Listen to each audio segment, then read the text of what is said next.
আলো ঝলমলে camera, shooting সেটের রঙিন জগৎ, আর হঠাৎই সেই সেটে শুরু হলো বাস্তবে অ্যাকশন সিন। সহ অভিনেত্রীর হাতে জুতার আঘাত। এ যেন নাটকের গল্প নয়, বরং বাস্তবের তুমুল ড্রামা। অভিনেত্রী শায়লা সাথী আর আরোহী মিমের এই জুতাকাণ্ড এখন পুরো ইন্ডাস্ট্রির সবচেয়ে হট টপিক।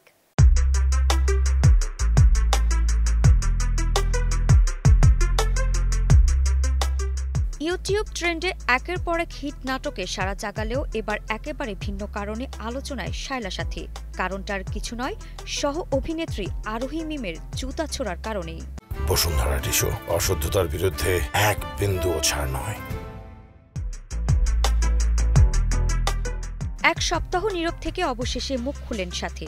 জানালেন জুনিয়র মিমের প্রতি তার হিংসা নেই, উল্টো সাফল্যকে তিনি দলের গর্ব মনে করেন। কিন্তু শুটিং সেটে সব করায় অন্যদিকে, কথা কাটাকাটি থেকে হাতাহাতি, আর তার মাঝেই ঘটে যায় জুতা ছোড়াছুড়ির ঘটনা। সাথীর স্পষ্ট মন্তব্য, আমি বোকা হতে পারি কিন্তু দর্শক বোকা নয়।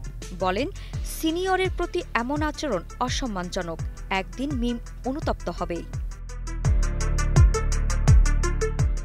নাটকের গল্প না, এখন টিভি দুনিয়ার হট টপিক নায়িকাদের লড়াই, তাও আবার জুতার আঘাতে। দর্শকরা বলছে এবার বুঝি নাটক পর্দায় নয়, সেটেই তৈরি হচ্ছে। আরিফা জাহান, কালের কণ্ঠ।